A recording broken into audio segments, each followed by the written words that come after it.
है क्या? जय हिंद दोस्तों, क्यूबिक्स कोचिंग के ऑनलाइन प्लेटफॉर्म पे मैं अभिषेक गुप्ता आप सभी का स्वागत करता हूं। पिछले वीडियो में हमने कंप्यूटर ऑपरेटर के पूरे सिलेबस को वन बाय वन डिस्कस किया था।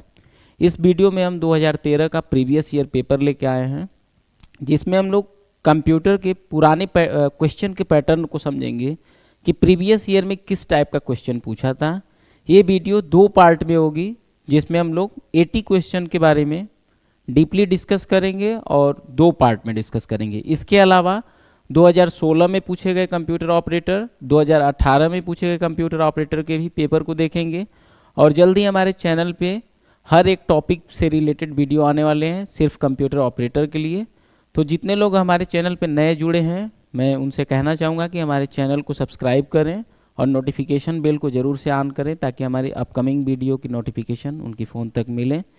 चलिए दोस्तों, शुरू करते हैं।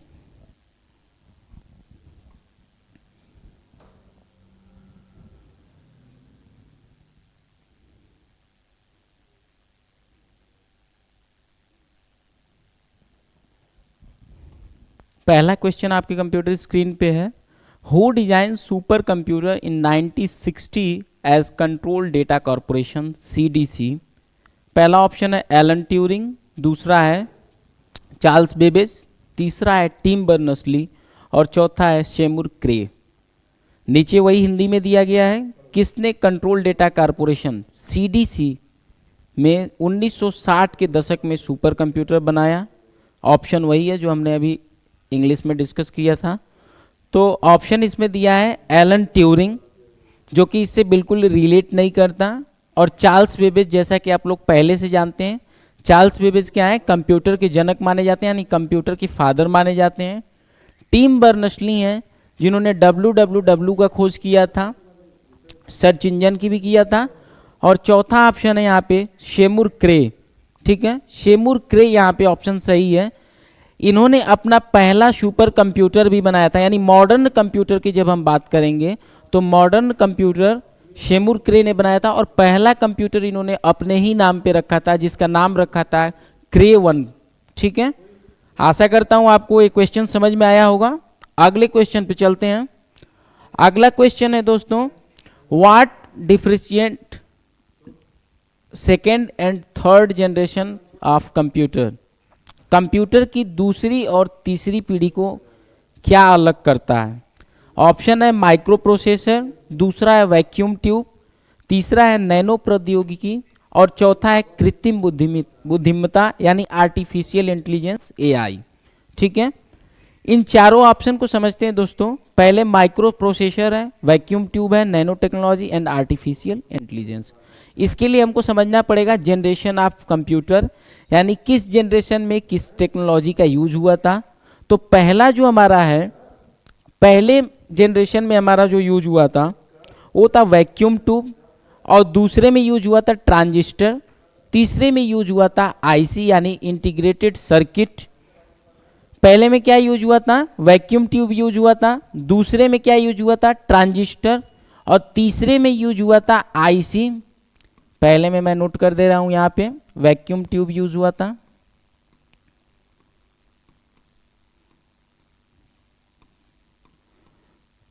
दूसरे में क्या हुआ था? ट्रांजिस्टर,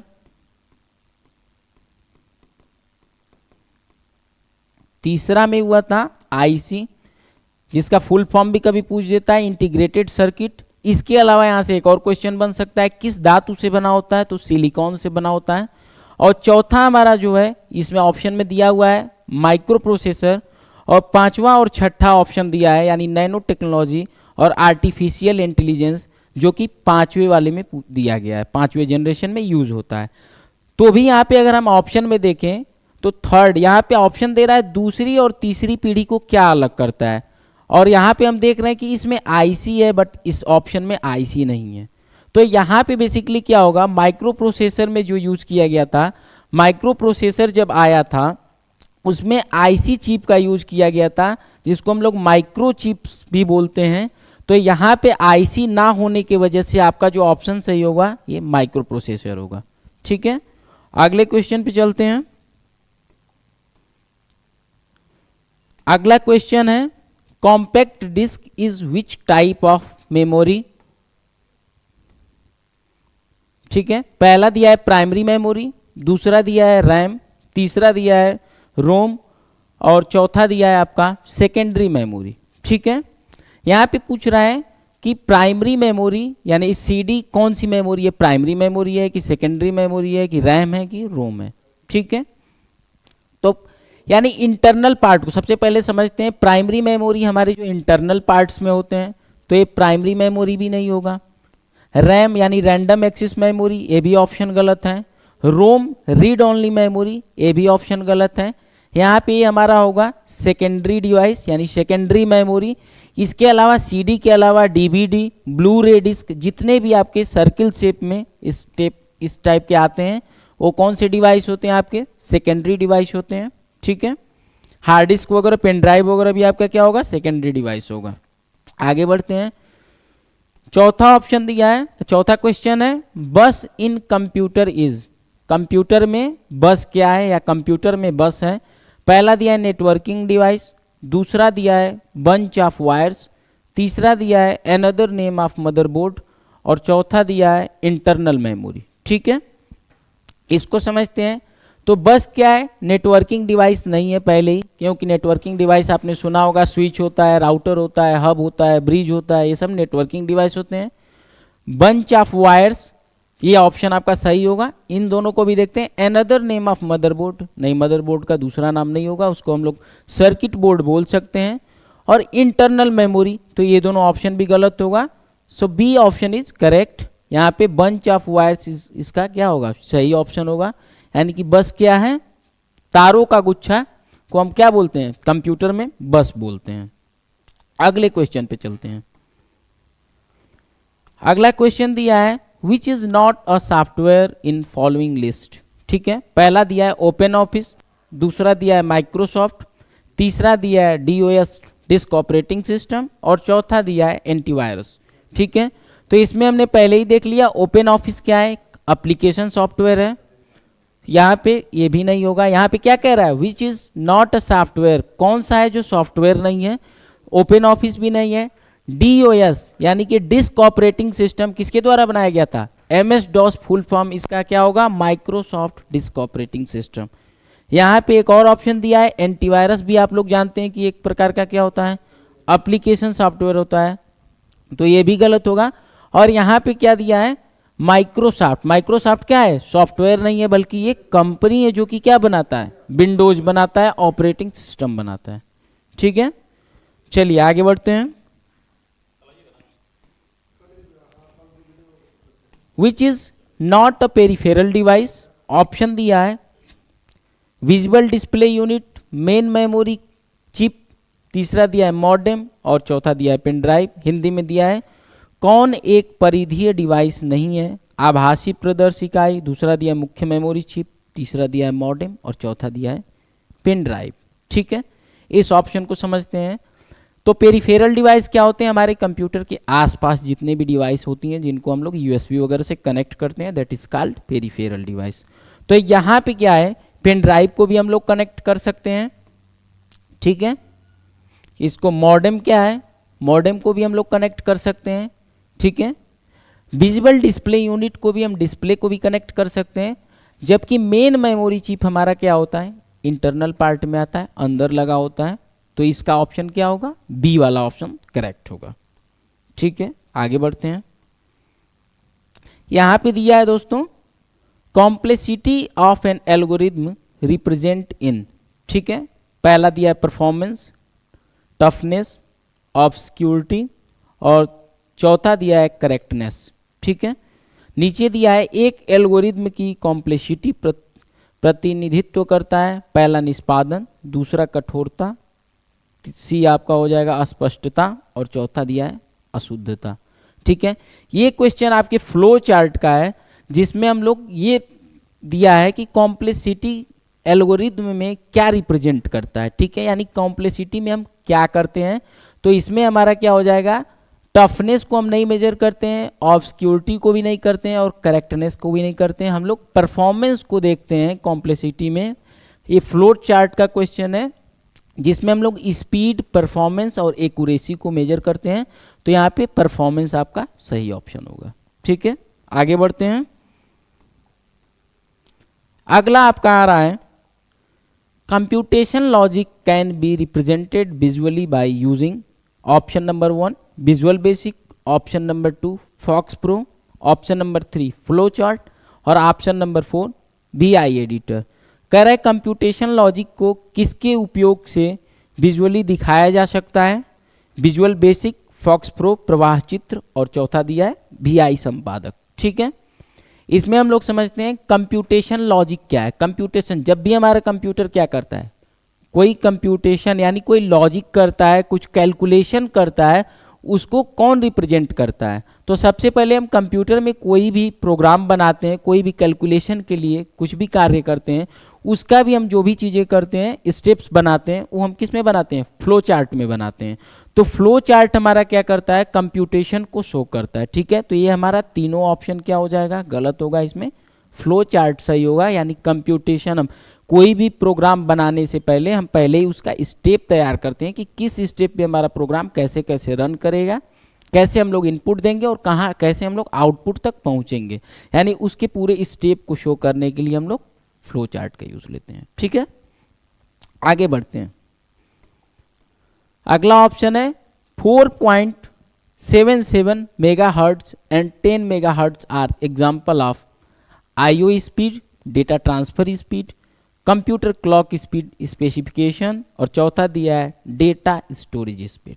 ठीक है, यहां पे आपका क्या है? इनपुट आउटपुट स्पीड नहीं होगा। डेटा ट्रांसफर स्पीड को आप जानते होंगे कि हम लोग पर सेकेंड में MBPS, KBPS वगैरह में मेजर करते हैं, तो ये भी आपका ऑप्शन नहीं होगा। कंप्यूटर क्लॉक स्पीड स्पेसिफिकेशन, ये आपका ऑप्शन क्या होगा दोस्तों? सही होगा। और डेटा स्टोरेज स्पीड भी ये आपका ऑप्शन क्या हो जाएगा? गलत हो जाएगा। ठीक है, आगे बढ़ते हैं अगले क्वेश्चन को। अगला क्वेश्चन दिया है boot loader program which invokes booting of the system is store in, यानी कि बूट लोडर प्रोग्राम आपकी सिस्टम में कहाँ पे स्टोर होता है? ठीक है, बूट लोडर प्रोग्राम जो सिस्टम की बूटिंग करता है, यह कहाँ पे स्टोर होता है?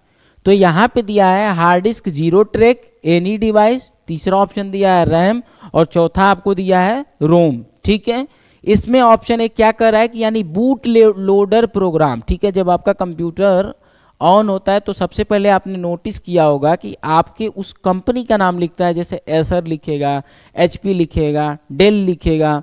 ठीक है, तो किसमें क्या होता है? लोड रहता है। तो आपका हार्ड डिस्क में तो होता नहीं है, बिकॉज हार्ड डिस्क में तो आपके ऑपरेटिंग सिस्टम होते हैं। एनी डिवाइस से भी नहीं होगा। रैम आपका क्या है? Random access memory which is a temporary memory, जो कि क्या करता है? कुछ समय के लिए अपने पास इंफॉर्मेशन को स्टोर करके रखता है। जैसे आपका कंप्यूटर क्या होता है? शट डाउन होता है, वो इंफॉर्मेशन को लॉस कर देता है।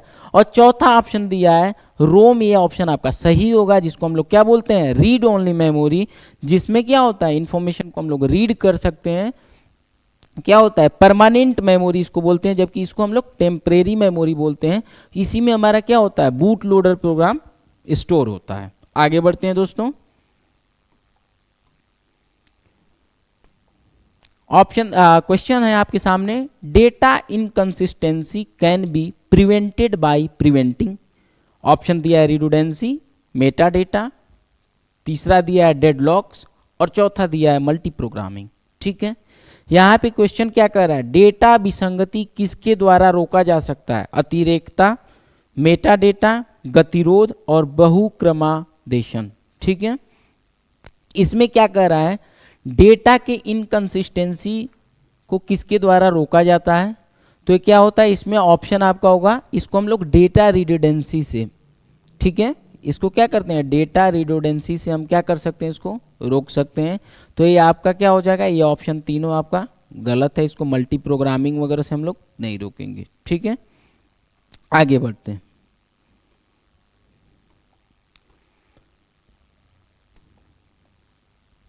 Employ salary should not a greater than RS 12,000 this is. ठीक है, यहाँ पे दिया गया है कि कर्मचारी का एक वेतन है 12,000 रुपये से अधिक नहीं होना चाहिए। यह क्या है? ठीक है, ये एक रूल के अंतर्गत आता है, ठीक है।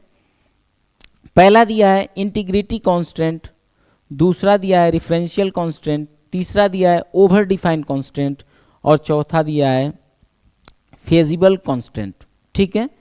इसमें एक रूल है दोस्तों कि जब भी हम लेस देन और ग्रेटर देन की बात करते हैं तो यहाँ पे हमारा रूल आता है इंटीग्रिटी कांस्टेंट का, ठीक है। ये सब इस ऑप्शन से रिलेट, इस क्वेश्चन से रिलेट नहीं कर रहा है, तो आपका ये ऑप्शन नंबर ये क्या होगा, सही होगा, ठीक है। आगे बढ़िए।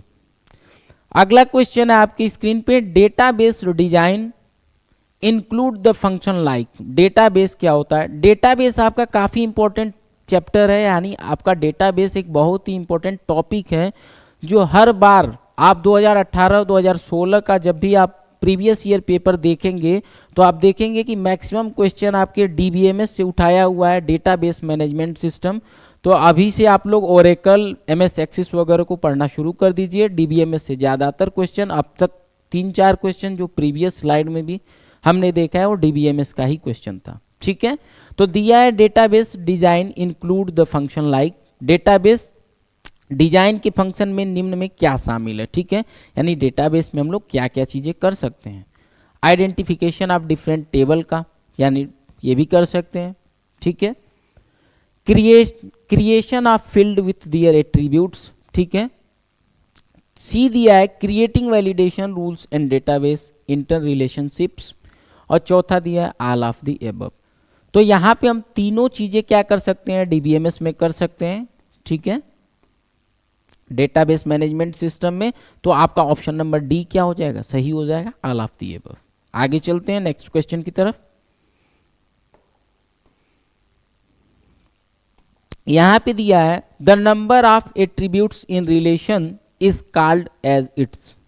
ऑप्शन नंबर 1 दिया है कार्डिनलिटी, दूसरा दिया है डिग्री, तीसरा दिया है ट्यूपल्स और चौथा दिया है एंटिटी, ठीक है।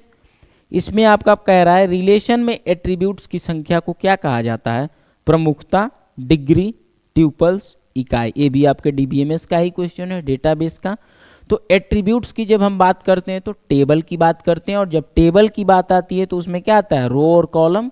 और टेबल्स की जब हम बात करते हैं तो डिग्री की बात करते हैं, ठीक है। तो ये ऑप्शन आपका क्या हो जाएगा, इनकरेक्ट होगा। इसमें आपका बी ऑप्शन यानी डिग्री क्या हो जाएगा, सही होगा। चलिए आगे चलते हैं। देखिए ये क्वेश्चन में भी क्या दे दिया, the columns of a table is referred to as tuple, attributes, ठीक है, एंटिटी, डिग्री। टेबल का कॉलम को किस रूप में जाना जाता है? पहला दिया है ट्यूपल, दूसरा दिया है बी गुण यानी एट्रीब्यूट्स, तीसरा सी दिया है इकाई और चौथा क्या दे दिया है, डिग्री दे दिया है। तो टेबल्स में कॉलम को हमको किस रूप में जानते हैं, एट्रीब्यूट्स यानी कि गुण के नाम से जानते हैं। तो ये आपका ये तीनों ऑप्शन क्या हो जाएगा, इनकरेक्ट हो जाएगा, ठीक है। आगे जब हम लोग डीबीएमएस की क्लास स्टार्ट करेंगे तो इसको डीपली डिस्कस करेंगे, ठीक है। आगे बढ़ते हैं। In FoxPro the command DELE is used, ठीक है। फॉक्स प्रो एक एप्लीकेशन होती है जिसमें हम लोग क्या करेंगे, यूज करते हैं। तो वो पूछ रहा है कि DELE कमांड का यूज क्या होता है। Delete all record, delete tables, delete mark record, mark the record and deletion, ठीक है। तो यहाँ पे डेली कमांड का हम लोग जो DELE कमांड का यूज करते हैं, रिकॉर्ड डिलीट करने के लिए यूज करते हैं। तो रिकॉर्ड तो सब में है, लेकिन हम क्या करते हैं, पूरे रिकॉर्ड को डिलीट करने के लिए DELE कमांड का यूज करते हैं। सो ये आपका ऑप्शन क्या हो जाएगा, ये सब ऑप्शन इनकरेक्ट होगा, पहला ऑप्शन आपका सही होगा, ठीक है। आगे बढ़ते हैं। Which statement creates a new user in Oracle. Oracle क्या है, एप्लीकेशन है डेटाबेस के लिए। देखिए जितने भी क्वेश्चंस आ रहे हैं मैक्सिमम क्वेश्चन आपके डेटाबेस से ही आ रहे हैं, ठीक है। तो ये क्या हो गया, कह रहा है कि कौन ओरेकल में नए यूजर बनाता है। यहाँ पे कुछ ऑप्शंस दिए हुए हैं, कौन सा स्टेटमेंट है। तो पहला दिया है क्रिएट यूजर सूशन, दूसरा दिया है क्रिएट और रिप्लेस यूजर सूशन, तीसरा दिया है क्रिएट न्यू यूजर सूशन डिफॉल्ट और चौथा दिया है create user session identified by blue. जब भी हम लोग क्या करते हैं, ओरेकल में नए यूजर क्रिएट करते हैं, तो उसके साथ हम लोग क्या करते हैं, यूजर को आइडेंटिफाई भी करना पड़ता है। और आइडेंटिफाई किस में आया है, या इसमें डी ऑप्शन में आया है। तो ये डी ऑप्शन क्या हो जाएगा, डी ऑप्शन आपका क्या हो जाएगा, ये करेक्ट हो जाएगा। ठीक है, बाकी के ऊपर तीनों ऑप्शन आपके इनकरेक्ट होंगे। चलते हैं अगले क्वेश्चन पे। अगला दिया है, file fragmentation means that a file in usual until is defragmented. B दिया है हैज बीन कंप्रेस्ड। सी दिया है is stored in non contiguous location in RAM. और चौथा दिया है in store in non contiguous location in disk. File fragmentation का मतलब है कि एक फाइल जब तक डिफ्रेगमेंट नहीं है, व्यर्थ है, संकुचित किया गया। सी ऑप्शन है रैम नॉन कंटिजियस स्थानों में संग्रहित। और डी दिया है डिस्क में नॉन कंटिजियस स्थानों में संग्रहित। ठीक है, इसके लिए हम लोग समझते हैं फाइल फ्रेगमेंटेशन क्या है। तो फाइल फ्रेगमेंटेशन क्या है कि एक बड़े फाइल को डिफरेंट छोटे छोटे टुकड़ों में फाइल को रखा जाता है। वो क्या होता है हमारा, यानी एक हमारी ये क्या हो गई, फाइल हो गई। और इनको हम क्या करते हैं, डिफरेंट क्या है, डिफरेंट इसके पार्ट हो गए। इनको हम लोग क्या कर सकते हैं, फाइल फ्रेगमेंटेशन यहाँ पे हुआ है। अब यहाँ पे ऑप्शन नंबर क्या कर रहा है, हमने ये समझ लिया कि एक फाइल बड़े फाइल को छोटे छोटे भागों में अलग अलग तोड़ के रखता है। तो आपका ये ऑप्शन क्या हो जाएगा, डिफ्रेगमेंट वाला, ये नहीं रिलेट कर रहा है, गलत हो जाएगा। कंप्रेस्ड भी नहीं होता है, क्योंकि अलग अलग तोड़ता है तो कंप्रेस भी नहीं होता है इसमें। ठीक है, क्योंकि रखता है तो लोकेशन तो उतना ही लेता है, साइज तो कंप्रेस होगा नहीं।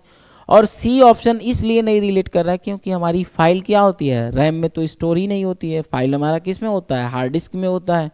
तो यहाँ पे डिस्क ऑप्शन जिसमें दिया है, यानी दिया है इज स्टोर नॉन कंटिजियस लोकेशन, यानी कि नॉन कंटिजियस मतलब एक जगह पे कंटिन्यूस डेटा को नहीं रखा गया है, बल्कि डिफरेंट लोकेशन पे रखा गया है। किसमें, इन डिस्क में। तो ये ऑप्शन क्या हो जाएगा, सही हो जाएगा। ठीक है, आगे बढ़ते हैं।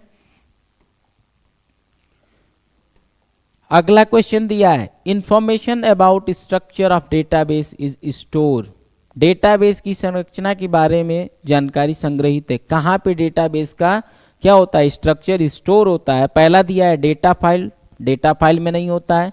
दूसरा दिया है डेटा डिक्शनरी, यहाँ पे हमारा पूरा क्या होता है, डेटाबेस का जो भी हम यहाँ पे टेबल अगर हम लोग कुछ क्रिएट करते हैं डेटाबेस में, क्या करते हैं, कोई टेबल वगैरह हम लोग यहाँ पे क्रिएट करते हैं, तो इसको हम लोग क्या बोलते हैं, हमारा जो डेटा का स्ट्रक्चर है वो किसमें, डेटा डिक्शनरी में आके स्टोर होता है।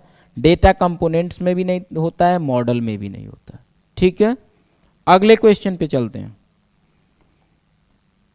अगला क्वेश्चन पूछ रहा है, which two terms identify a bootable partition. Option number 1 master FAT, B है स्लेव फैट, सी है प्राइमरी एक्टिव, और डी है प्राइमरी एनटीएफएस। ठीक है, ये डिफरेंट आपके यहाँ पे क्या पूछ रहा है, यहाँ पे फैट सिस्टम डिफरेंट दिए गए हैं, बट यहाँ पे क्वेश्चन क्या पूछ रहा है, पूछ रहा है कि क्या आइडेंटिफाई करता है एक बूटेबल पार्टीशन के लिए। तो इसके लिए हमको सबसे पहले समझना पड़ेगा कि बूटेबल पार्टीशन हमारा क्या होता है, यानी वह भाग, हार्ड डिस्क का वह भाग जिससे हम लोग क्या करते हैं, हमारा कंप्यूटर बूट करता है, जिसमें हमारी क्या होती है, ऑपरेटिंग सिस्टम होता है। तो यहाँ पे फैट सिस्टम से तो मतलब नहीं है, तो ये ऑप्शन नंबर गलत, ये भी हमारा गलत हो जाएगा। ठीक है, तीसरा में भी एनटीएफएस, ये भी एक फैट सिस्टम है, ये भी गलत हो जाएगा। अब यहाँ पे दिया गया है प्राइमरी एक्टिव। जब भी हम बूटेबल किसी डिवाइस को बनाते हैं, आप पेन ड्राइव भी देखते होंगे, जब आप बूटेबल बनाएंगे और वहाँ पे एक कमांड चलाते हैं डिस्क mg_empty.msc, तो आप कहाँ पे पहुँच जाएंगे, डिस्क मैनेजमेंट में पहुँचेंगे कंप्यूटर के, जहाँ पे आपके हार्ड डिस्क के डिफरेंट पार्ट्स को दिखाया जाएगा, यानी सी ड्राइव को, डी ड्राइव को, ई ड्राइव को। अपार्ट फ्रॉम दिस अगर आप पेन ड्राइव भी लगाए रहेंगे तो वो भी आपका वहाँ पे क्या करेगा, शो करेगा। तो आपका जो बूटेबल, आप जैसे ही किसी डिवाइस को बनाते हैं या जो डिवाइस बूटेबल होता है उस पर बाय डिफॉल्ट क्या लिखा होता है, प्राइमरी और एक्टिव लिखा होता है। So C option is correct here. ठीक है, आगे बढ़ते हैं। आपको कोई भी डाउट हो कमेंट सेक्शन में जरूर डाउट करें। जितने लोग हमारे चैनल पे जुड़े हैं वो लोग हमारे चैनल को जरूर से सब्सक्राइब करें। हमारे इस चैनल पे कंप्यूटर ऑपरेटर को छोड़ के जितने भी अदर भी वैकेंसी जितनी भी आई गई है उसमें सारे सब्जेक्ट चलाए जा रहे हैं, चाहे मैथ हो, रीजनिंग हो, पॉलिटी हो, हिस्ट्री हो, जियोग्राफी हो। ठीक है, अगला क्वेश्चन देखते हैं। अगला क्वेश्चन है Outlook Express is a email client, a browser, C दिया है सर्च इंजन और डी दिया है नन ऑफ द एबव। पूछ रहा है आउटलुक एक्सप्रेस एक है ईमेल क्लाइंट, ब्राउजर, खोज इंजन, उपरोक्त में से कोई नहीं। ठीक है, इसको समझते हैं। तो यहाँ पे पहला ऑप्शन क्या, नन ऑफ द एबव, ये गलत है। सर्च इंजन, सर्च इंजन क्या होता है, जैसे याहू हुआ, बिंग हुआ, ask.com हुआ, ठीक है, गूगल हुआ, ये सब क्या है, सर्च इंजन है, जहाँ पे हम किसी इंफॉर्मेशन को खोजने के लिए गूगल पे जाके हम क्या करते हैं, सर्च करते हैं। तो ये भी क्या हो जाएगा, गलत हो जाएगा। ब्राउजर क्या होता है, browser is application where we are using to search something. So browser क्या है, एक एप्लीकेशन है जिसको हम लोग अपने कंप्यूटर में इंस्टॉल्ड करते हैं और वो किससे रिलेट करता है, सर्च इंजन से। ब्राउजर पे हम जब भी कुछ सर्च करते हैं तो क्या करता है, सर्च इंजन से इंफॉर्मेशन लाके शो कराता है, तो ब्राउजर भी गलत होगा। तो आउटलुक एक्सप्रेस क्या है, आउटलुक तो बेसिकली देखें, आउटलुक क्या है, एक प्रकार का एप्लीकेशन है और किसके द्वारा बनाया गया है, माइक्रोसॉफ्ट के द्वारा बनाया गया है। और ये क्या है, ईमेल क्लाइंट एप्लीकेशन है जिसको हम लोग अपने, जिसमें हम लोग अपना ईमेल कॉन्फ़िगर कर सकते हैं। ठीक है, इसमें कुछ प्रोटोकॉल्स वगैरह भी आते हैं, जैसे SMTP हुआ, POP हुआ, आगे हम लोग क्लासेस में पढ़ेंगे इसको।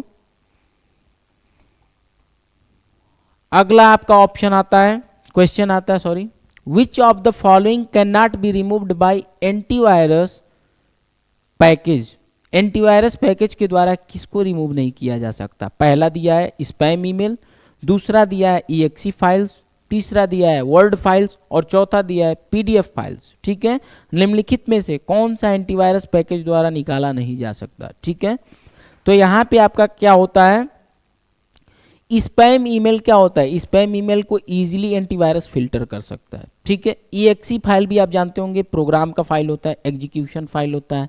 इसके अलावा .msi फाइल होता है, इसको भी क्या कर सकता है, एंटीवायरस इजीली डिटेक्ट कर सकता है। वर्ड फाइल हुआ, कोई भी फाइल हुई आपकी, तो वर्ड फाइल को भी क्या कर सकता है, यहाँ पे आइडेंटिफाई कर सकता है, देन रिमूव कर सकता है। यहाँ पे दिया है PDF file, portable document file, इसको क्या कर पाता है, इस पे एंटीवायरस क्या होता है, इस पे वर्क नहीं करता है और इसको क्या करता है, रिमूव नहीं कर पाता है। यानी पोर्टेबल डॉक्यूमेंट फाइल, जिसको हम लोग शॉर्ट फॉर्म में क्या बोलते हैं, PDF बोलते हैं। ठीक है, तो इस पार्ट में, वीडियो के इस पार्ट में हम लोगों ने कुछ क्वेश्चन पे डिस्कस किया। अगले पार्ट में बाकी क्वेश्चंस पे हम लोग डिस्कस करेंगे। 2013 में जितने क्वेश्चंस पूछे गए, इसके सेकंड पार्ट में इससे पूरे प्रीवियस क्वेश्चन खत्म हो जाएंगे और अगले टॉपिक से हम लोग अगले वीडियो से हम लोग हर एक टॉपिक पे सेपरेट वीडियो लाएंगे। तो चलिए दोस्तों, मिलते हैं अगले वीडियो में, तब तक के लिए जय हिंद। और हमारे चैनल को सब्सक्राइब करना ना भूलें और नोटिफिकेशन बेल को ज़रूर ऑन करें। मिलते हैं अगले वीडियो में, तब तक के लिए जय हिंद।